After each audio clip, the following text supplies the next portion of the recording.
ରାଖି ରାଖି ମତେ ବାନ୍ଧ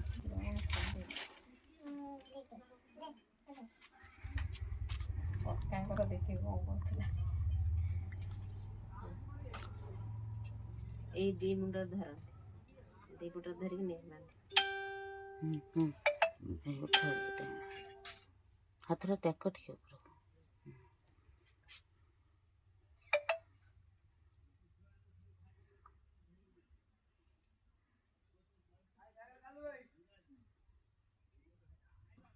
ବା ଗଣ୍ଠି ପକେଇ ଦେ ଦେ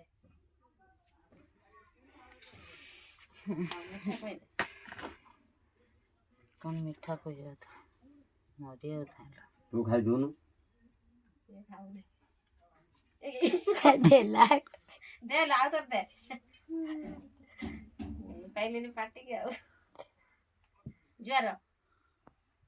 ଜୁଆର